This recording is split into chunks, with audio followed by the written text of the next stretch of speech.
kasalanan ko'y iyong bawiin, ayon din sa iyong pag-ibig sa akin. Linisin mo sana ang aking karuhan, at patawarin mo ang aking kasalanan.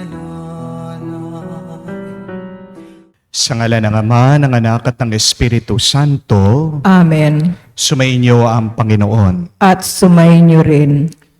Mga kapatid, nagsasawa ka na bang magdasal? Bakit? Dahil marahil, dasal ka na ng dasal, pero wala kang nakukuha sa iyong pananalangin.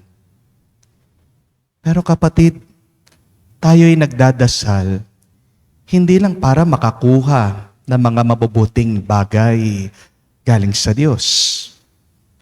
Tayo'y nagdarasal bilang pasasalamat sa mga tinanggap na natin. Tayo'y nagdadasal para lumalim ang ating ugnayan sa Diyos.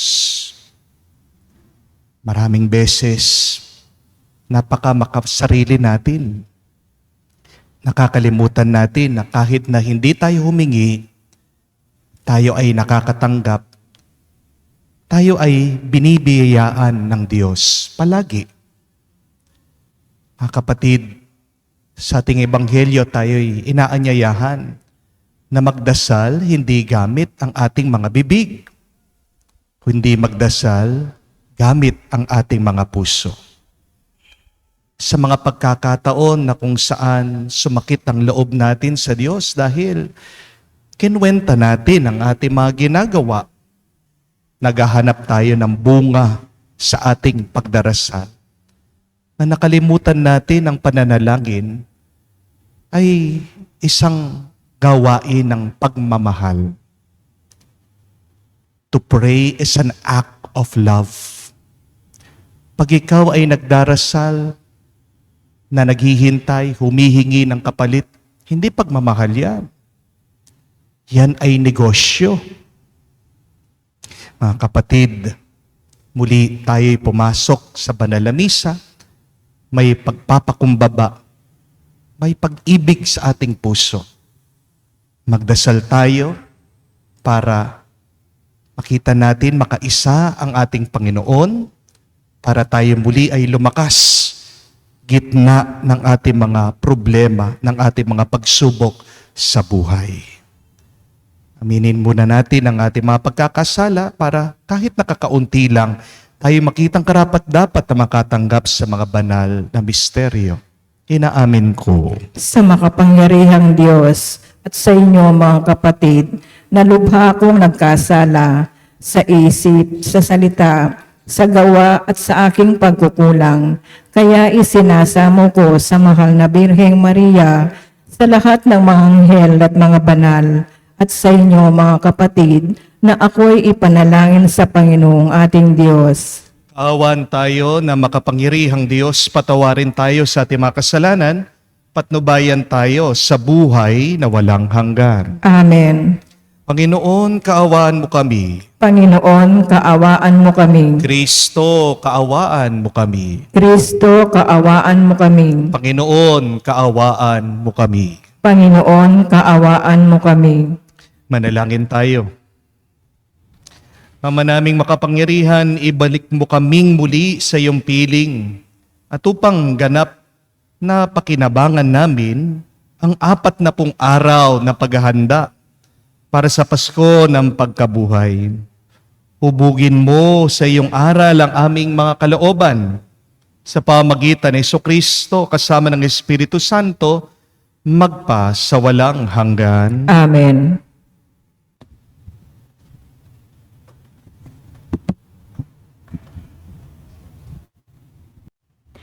Pagbasa mula sa aklat ni Propeta Isaías.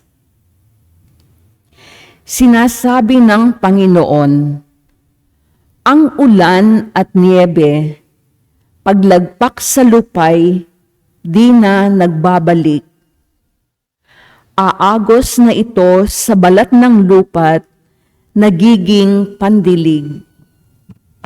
Kaya may pagkait, butil na panghasik.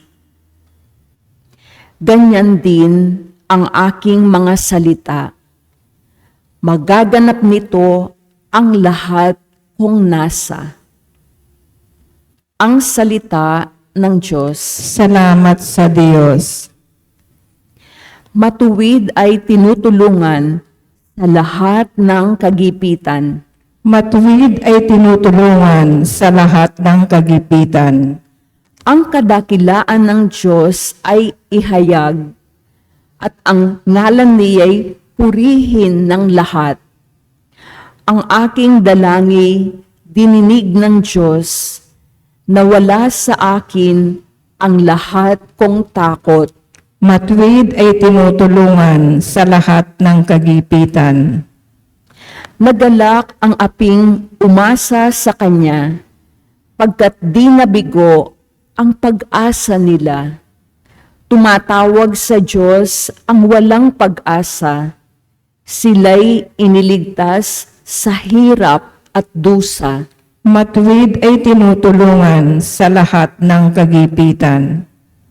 Kinukupkop ng Diyos ang mga matuwid, at ang taghoy nila'y Kanyang dinirinig.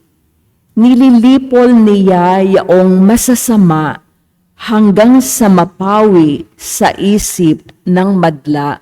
Matuwid ay tinutulungan sa lahat ng kagipitan. Agad dinirinig daing ng matuwid, inililigtas sila sa mga panganib.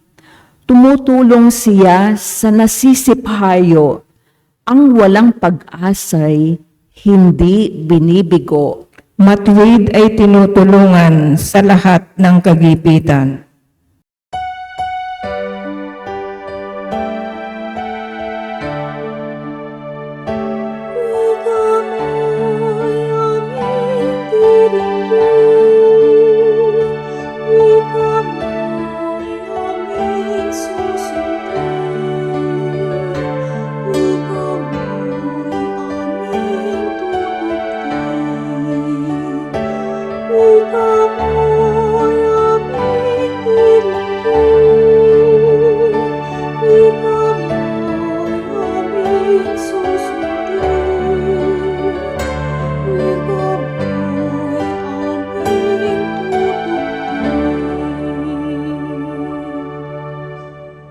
Sumainyo ang Panginoon. At sumainyo rin. Ang mabuting balita ng Panginoon ayon kay San Mateo. Papuri sa iyo, Panginoon.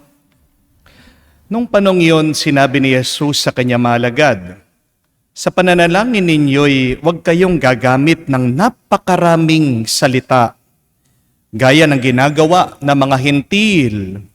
Ang akala nila'y pakikinggan sila ng Diyos dahil sa dami ng kanilang salita. Huwag niyo silang tularan, sapagkat alam na ng inyong Ama ang inyong kinakailangan bago pa ninyo hingin sa Kanya. Ganito kayo manalangin: Ama naming nasa langit, sambahin nawa ang pangalan mo. Ikaw nawa ang maghari sa amin. Sundin nawa ang iyong kalooban dito sa lupa tulad ng sa langit. Bigyan mo kami ng pagkaing kailangan namin sa araw na ito at patawarin mo kami sa aming mga kasalanan tulad ng aming pagpapatawad sa mga nagkakasala sa amin. At huwag mo kaming iharap sa mahigpit na pagsubok, kundi ilayo mo kami sa masama. Sapagkat iyo ang kaharian at ang kapangyarihan at ang kapurihan magpakailanman. Amen. Sapagkat kung pinapatawad ninyo ang mga nagkakasala sa inyo, patatawarin din kayo ng inyong Ama na nasa langit. Ngunit kung hindi ninyo pinapatawad ang mga nagkakasala sa inyo, hindi rin kayo patatawarin ng inyong Ama. Mga kapatid, ang mabuting balita ng ating Panginoon. Pinupuri ka namin, Panginoong Jesucristo. Magandang araw po muli sa inyong lahat. May sasabihin po ako na siguradong ikabibigla nyo. Pero bago po kayo mag-react dito sa aking sasabihin, gusto ko munang pakinggan nyo at pagnilayan nyo ang mga salita ko. Handa na po ba kayo? Ito po ha. Walang bisa ang mga dasal mo. Walang epekto ang pananalangin mo. Your prayers do not work. Nakakashock po, no? Bago po kayo magalit, gusto ko po pag-isipan nyo yung aking mga sinabi. May katotohanan kasi kung pagninilayan natin that our prayers are ineffective. Kasi kung umuobra lang po ang ating panalangin, hindi na tayo kailangan pumunta sa hospital. Hindi na natin kailangan ng gamot, hindi natin kailangan ng mga doktor. Kung talagang may epekto ang panalangin, magdasal ka lang, agad-agad, di ba? Gagaling ka na, lalakas ka na, mawawala na yung sakit mo. Hindi po ba? Kung may bisa ang pananalangin, dapat marami po ang nanalo na sa loto. Wala na sana mga mahihirap ngayon. Marami siguro sa inyo nakabayad na sa utang, wala nang inaalala sa buhay.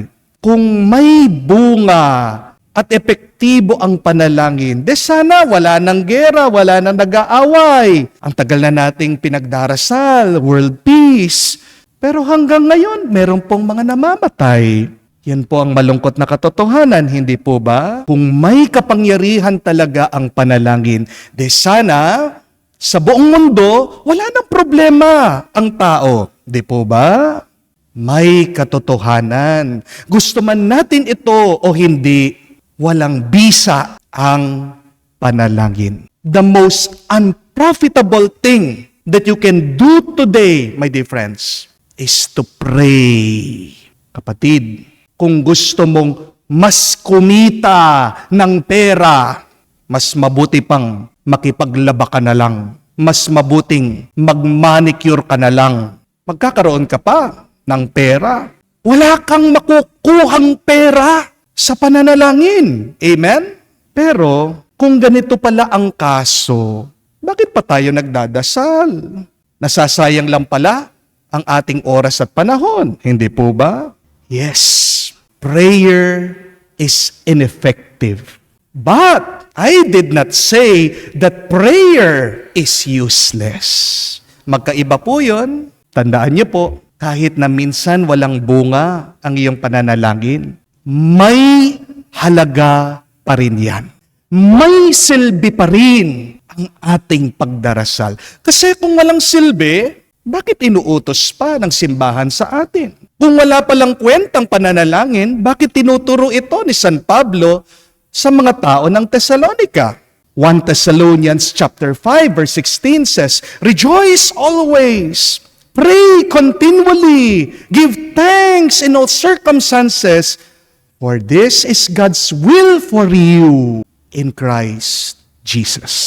Kapag nagdadasal ka, kapatid, ginagawa mo ang kagustuhan ng Diyos. At pag ginagawa mo ang kagustuhan ng Diyos, natutuwa siya sa iyo. At dito ka nakakatanggap ng mas marami pang grasya at pagpapala galing sa Kanya. Amen? Pero ang tanong, para saan ba ang pagdarasal kung hindi mo rin naman pala makukuha ang gusto mo? Why should we pray if by praying we will not get what we want? First, pray not to get what you want, but pray because by doing so, you get what God wants. Wow! Kung hindi mo makukuha yung gusto mo sa pamamagitan ng pananalangin, makukuha mo naman ang kagustuhan ng Diyos kung totoo kang mananalangin. Amen? Remember, prayer does not change the mind of God, but through your prayer, it will certainly change you for the better. Nagdarasal tayo hindi para mabago natin ang isip ng Diyos. Pero pansinin niyo po, pag tayo ay nagdarasal, binabago ng Diyos ng kanyang Espiritu ang ating isip, ang ating puso. Kaya nga po, sabi ng ating Panginoong Jesucristo, dito sa ating nabasang Ebanghelyo, huwag kayong magsasabi-sabi sa pananalangin niyo. Huwag kayong gagamit ng napakaraming salita pag kayo'y nagdarasal. Hindi nyo naman mababago ang isip ng Diyos Ama sa dami ng iyong sinasabi o pinagdarasal. Ang mabuting balita, mga kapatid, sabi ni Jesus sa atin, alam na ng Diyos ang kailangan natin bago pa natin ito hingin sa Kanya. Pero sa pamamagitan ng pananalangin, lumalapit tayo sa Diyos. Napakaganda nga po ng kasabihan if you move one step to God, God will move 10 steps closer to you. Isang hakbang lang papunta sa Diyos at ang Diyos 10 hakbang mas lumalapit siya sa iyo. Tayo ay nakakalapit lamang sa Diyos sa pamamagitan ng pananalangin. At kapag mas malapit ka sa Diyos, mas malapit ka sa kanyang pagpapala. Hindi po ba? Kaya nga kung gusto mong mas mapuno ka pa ng bendisyon sa iyong buhay, umpisahan mo araw-araw na manalangin. Amen? But secondly, we pray to unburden ourselves. Meron pong isang kwento tungkol sa dalawang nagtitinda sa palengke. Ang isa po nagtitinda ng ulam, ang isa nagtitinda po ng gulay. Ang nagtitinda po ng ulam, itong si Brenda. Palagi siyang nagdadasal, nagsisimba, bago po siya magtrabaho at magtinda. Habang yung nagtitinda naman po ng gulay, si Jenna, agad magbubukas ng tindahan, magtitinda, magnenegosyo, kahit na hindi nagdasal. Madalang din po siya'y nagsisimba. At nung minsan napansin po ni Jenna si Brenda, palagi po siyang nahuhuli, nalilate na sa kanyang pagtitinda ng ulam. Sabi niya, ano ba nakukuha mo dyan sa iyong pagsisimba? Ano ba nakukuha mo dyan sa iyong pananalangin? Tignan mo, nahuhuli ka na sa iyong pagbebenta. Nalulugi ka na. Kaya nga po, itong si Brenda, sinagot ito si Jenna. Totoo, wala naman ako nakukuha dito. Totoo, hindi nga ako yumayaman sa aking pagdarasal at pagsisimba. Pero alam mo, magsimula nung ako'y nagsimba at nagdadasal araw-araw, napakaraming nawala sa akin. Nawalan ako ng takot, nawalan ako ng pag-aalala, nawawala ang aking galit, nawawala ang aking inggit, nawala ang aking pagkatsismosa. Totoo po, di po ba? Wala man tayong nakukuha minsan sa pananalangin, pero nawawala yung bigat ng puso natin. Nawawala yung napakarami natin dala-dala sa ating mga damdamin. Pagkatapos po mag-aral ng bata, pagka-uwi, di ba? Binababa niya yung bag niya. Pagkatapos mo magtrabaho, pagka-uwi mo, binababa mo yung susi mo. Binababa mo yung pitaka mo. Inaalis mo yung iyong uniforme. Pagkatapos po yung mamalengke, binababa niyo yung inyong mga binili pagka-uwi niyo.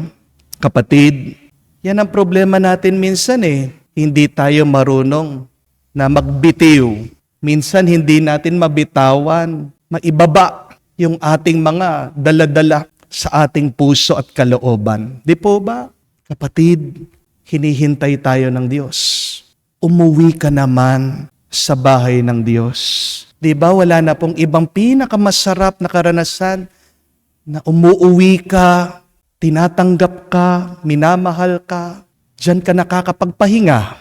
Umuwi ka sa bahay ng Diyos at iwan mo sa Diyos yung nakakabigat sa iyong puso, sa iyong damdamin. Yan ang pananalangin. When you pray, you unburden yourself. When you pray, you cast all of the heaviness of your heart to God who loves you, who accepts you. Third and last, prayer inspires us to act rightly. Ang panalangin po ay parang susi ng sasakyan. Kapag nagdadasal ka, di ba? Di niyo po napansin, parang sinisindihan mo ang iyong kaluluwa ng panibagong pag-asa, panibagong lakas. Para bang walang halaga ang sasakyan kung sinindihan mo lang, hindi umaandar yan. Di po ba? Ganyan minsan ang ginagawa natin sa ating pagdarasal. Nagdadasal tayo, binigyan ka na ng lakas ng Panginoon. Pero madalas, sinasayang natin yung lakas na yan. Wala tayong ginagawa. Nagsasayang ka lang ng panahon. Kaya nga po, mga kapatid, pansinin nyo, balikan nyo ang ating ebanghelyo. Pagkatapos nagturo ni Jesus, hinamon niya ang kanyang mga alagad. At hinahamon din tayo, magpatawad tayo sa mga nagkasala sa atin. Remember, my dear friends, that the fruit of prayer is love. And the highest form of love is forgiveness.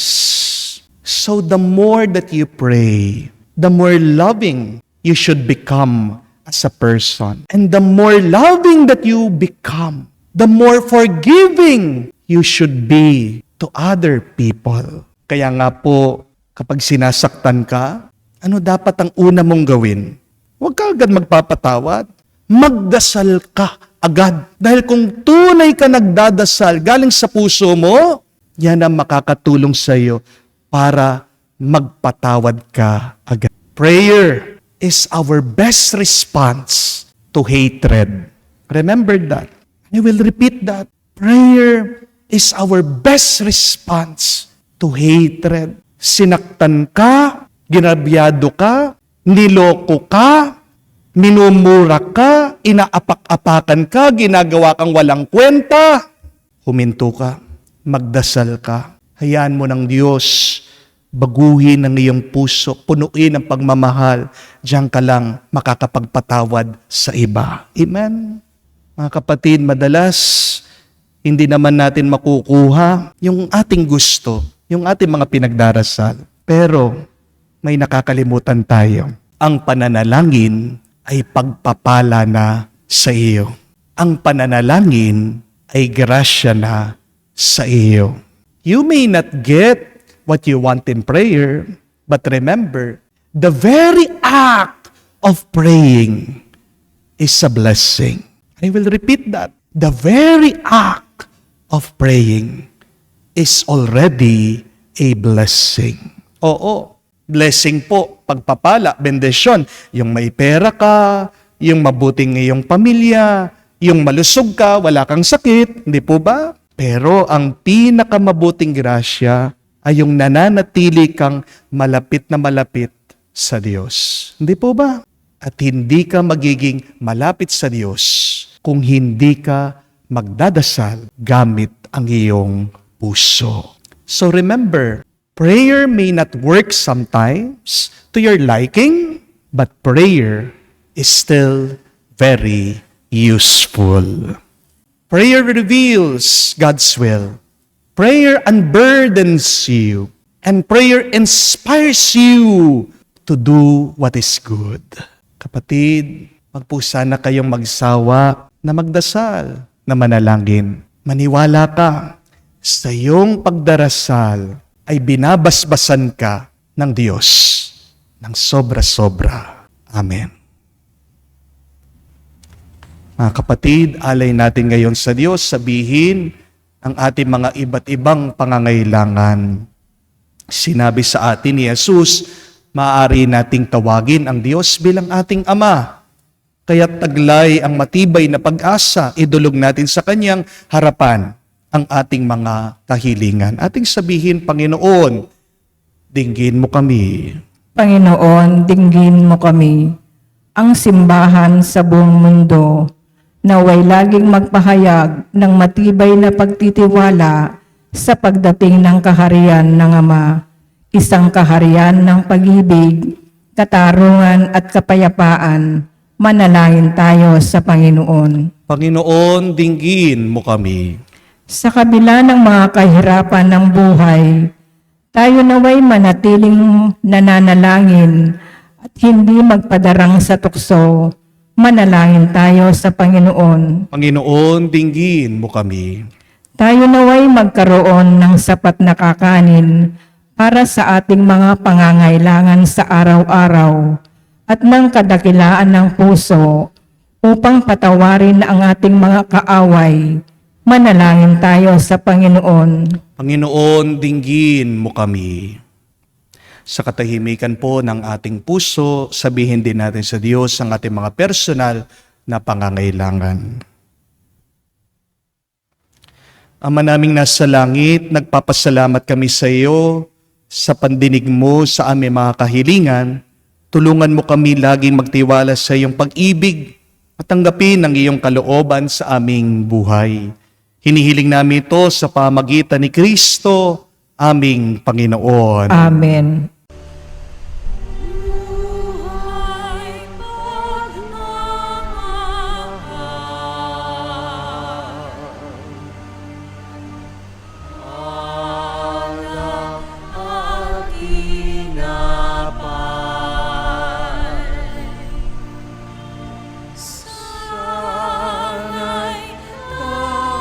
Tanggapin mo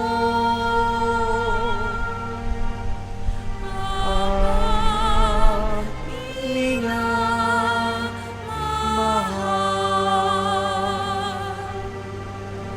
ngayon sa iyong hapag. Kami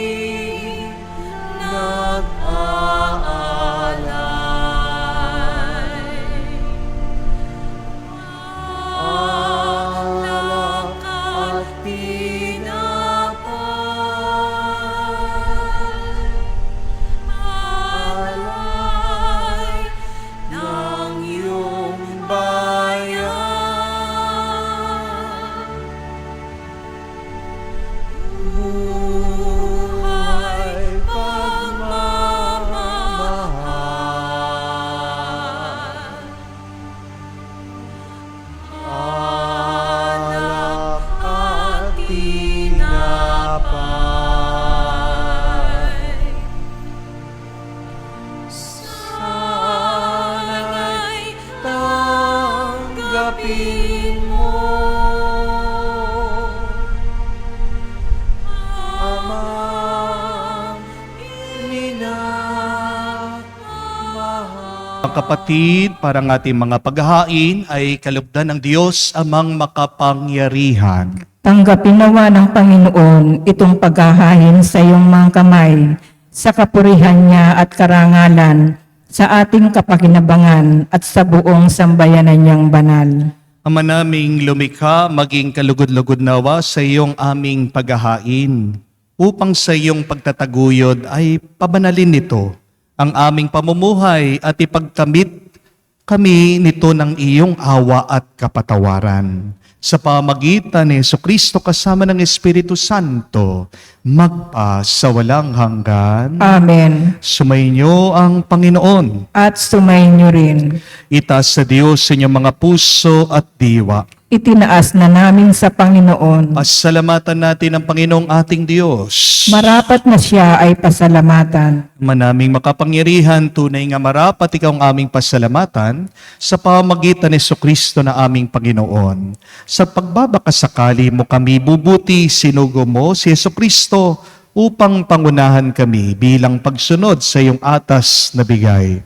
Pinahayag ng iyong anak ang iyong kalooban na mga apitdotha ay kanyang damayan. Ngayon ay iyong inihahandog ang pagkakataon aming maisaloob ang kanyang ganap at kusang paglilingkod upang kami makasunod. Kaya kaisa na mga anghel, nagsisiawit ng papuri sa iyo, walang humpay sa kalangitan, kami nagbubunyi sa iyong kadakilaan. Santo, Santo, Santo, Panginoong Diyos, napupuno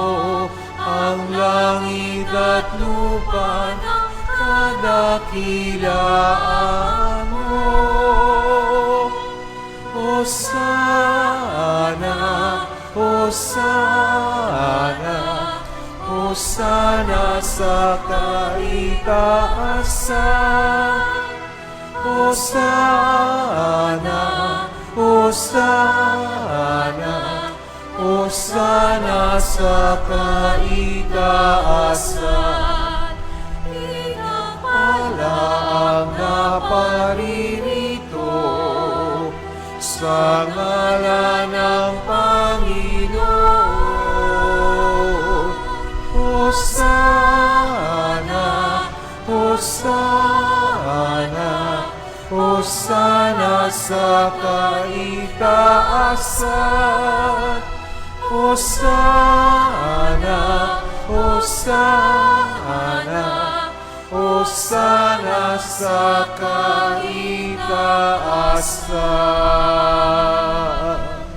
Ama naming banal, ikaw ang bukal ng tanang kabanalan.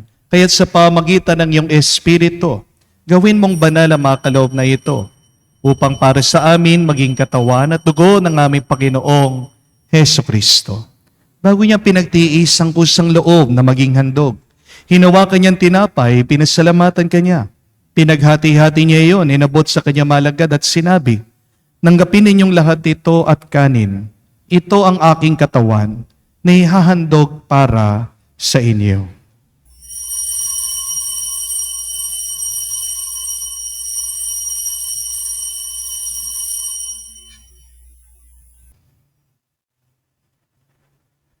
Gayon din naman na matapos ang hapunan, hinawakan niyang kalis, muli kanyang pinasalamatan, inabot niyang kalis sa kanyang maalagad at sinabi, "Tanggapin ninyong lahat ito at inumin. Ito ang kalis ng aking dugo, ng bago at walang hanggan tipan. Ang aking dugo na ibubuhos para sa inyo at para sa lahat, sa ipagpapatawad ng mga kasalanan. Gawin niyo ito sa pag-alaala sa akin."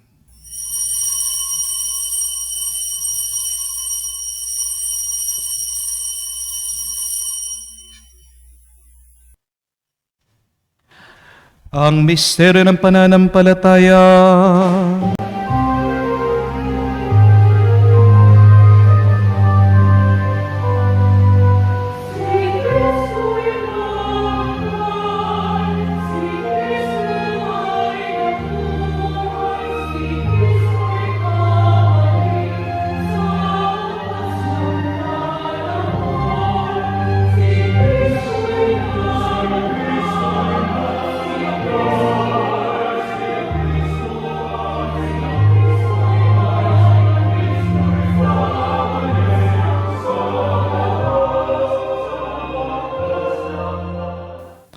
Ama, ginagawa namin ngayon ang pag-alaala sa pagkamatay, muling pagkabuhay ng iyong anak. Kaya tinialay namin sa iyong tinapay nagbibigay buhay at ang kalis sa nagkakaloob ng kaligtasan. Kami nagpapasalamat dahil kami yung minarapat na tumayo sa harap mo para maglingkod sa iyo. Sinasamo namin kami magsalo-salo sa katawan at dugo ni Kristo ay mabuklod sa pagkakaisa sa pamagitan ng Espiritu Santo. Amalingapin mong iyong simbahan laganap sa buong daigdig. Puspusin mo kami sa pag-ibig.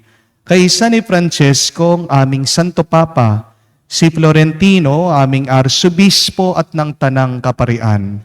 Alalahanin mo rin ang aming mga kapatid na nahimlay, may pag-asang sila'y muling mabubuhay. Gayon din naman lahat ng mga pumanaw.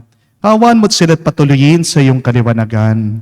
Kawan mo't pagindapatin kaming lahat na makasalo sa iyong buhay na walang wakas. Kaisa na mahal na Birhen Maria, Ina ng Diyos. Kaisa ni San Jose, ang kanyang malwalhating esposo. Kaisa na mga apostol, lahat ng mga banal na namuhay dito sa daigdig na kalugod-lugod sa iyo. May pagdiwang nawa namin ang pagpupuri sa ikararangal mo sa pamamagitan ng iyong anak, aming Panginoong Heso Kristo.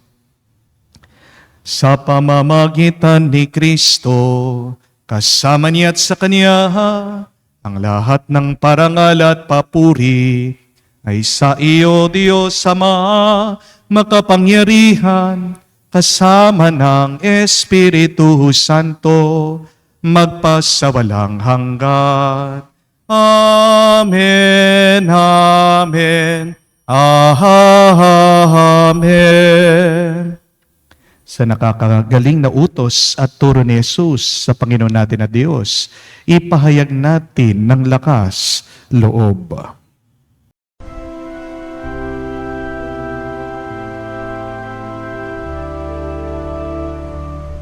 Ama namin, sumasalangit ka, sambahin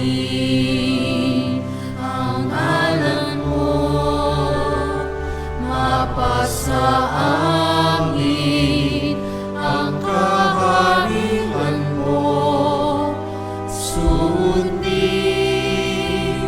ang loob mo dito sa lupa para nang sa langit. Bigyan mo kami ngayon ng aming kakanin sa araw-araw, at patawarin mo kami sa aming mga sala para ng pagpapatawad namin sa nagkakasala sa amin. At huwag mo kami ipahintulot sa tukso, at iadya mo kami sa lahat ng masama. Hinihiling namin kami adya sa lahat ng masama, pagkalooban ng kapayapaan araw-araw, ligtas sa kasalanan, ilayo sa lahat ng kapahamakan, samantalang aming pinanabikan ang dakilang araw ng pagpapahayag ng tagapagligtas naming si Heso Kristo. Sapagkat iyo ang kaharian at ang kapangyarihan at ang kapurihan magpakailanman. Amen. Panginoong Yesu Kristo, sinabi mo sa mga apostol, kapayapaan ang iniiwan ko sa inyo, ang aking kapayapaan binibigay ko sa inyo. Tunghayan mo ang aming pananampalataya, huwag ang aming pagkakasala. Pagkalooban mo kami ng kapayapaan at pagkakaisa, ayon sa iyong kalooban. Kasama ng Espiritu Santo, magpa sa walang hanggan. Amen. Kapayapaan ng Panginoon ay laging sumainyo. At sumainyo rin. Magbigayan po tayo ng kapayapaan sa bawat isa. Pisyo niyo po, kapayapaan po sa inyong lahat.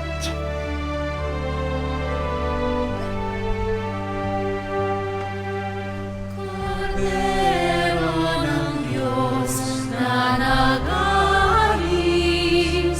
ng mga kasalanan ng sanlibutan, maawa ka sa amin. Maawa ka sa amin. Kordero ng Diyos na nag-aalis ng mga kasalanan ng sanlibutan, maawa ka sa amin. Maawa ka sa amin. Kordero ng Diyos na nag-aalis ng mga kasalanan ng sanlibutan, ipagkaloob mo sa amin ang kapayapaan.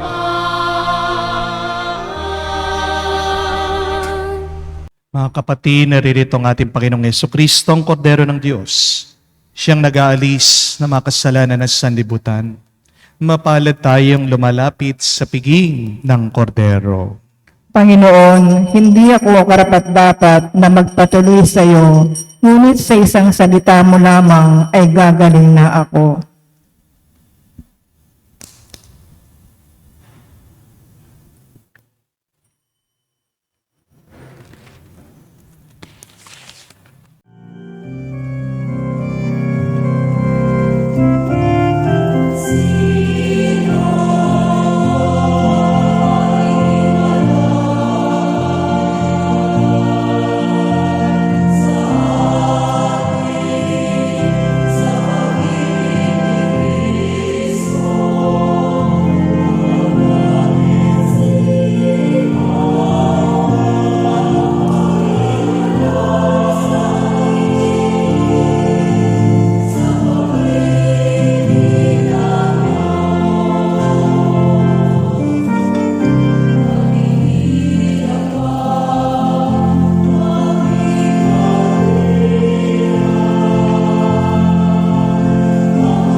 Manalangin tayo. Ama naming mapagmahal, sa aming pagsasalo ngayon sa iyong banal na piging, naway makapakinabang ang buong pagkatao namin, upang ang iyong kaligtasang dulot ay aming kamtin, at ang kagalingang kaloob mo ay ganap na tamasin. Sa pamagitan ni Jesucristo kasama ng Espiritu Santo, magpa sa walang hanggan. Amen. Our prayers may not work, and yet our prayers are still useful to us. Because the very act of praying is a blessing. Kaya nga po sa araw na ito, ang aking assignment sa inyo, kung kayo po ay magdarasal, huwag muna kayong humingi. Kung kayo ay magdarasal, manatili lang kayo sa Diyos, at anuman yung hindi nyo mabitawan, bitawan nyo muna. Para maging magaan ang inyong kalooban. Mas mabuti, mas maganda po kung meron kayong oras at panahon ngayong linggo, pumasok kayo sa bahay ng Diyos. Kamuka sa ating pag-uwi, pagkapasok mo sa inyong bahay, binibitawan mo lahat na nakakabigat sa iyo. Mga kapatid, umuwi kayo sa bahay, tahanan ng Diyos, ang simbahan. Iwan mo lang sa Kanya. Manatili ka. Alam ng Diyos ang iyong pangangailangan. Yan ang magbigay sa iyo ng kapayapaan. Sumayin niyo ang Panginoon. At sumayin niyo rin. Kayo'y basbasan ng Diyos, makapangyarihan sa lahat, sa ngalan ng Ama, ng Anak, ng Espiritu Santo. Amen. Ang ating misa'y natapos na, humayo kayo sa kapayapaan ni Kristo. Salamat sa Diyos.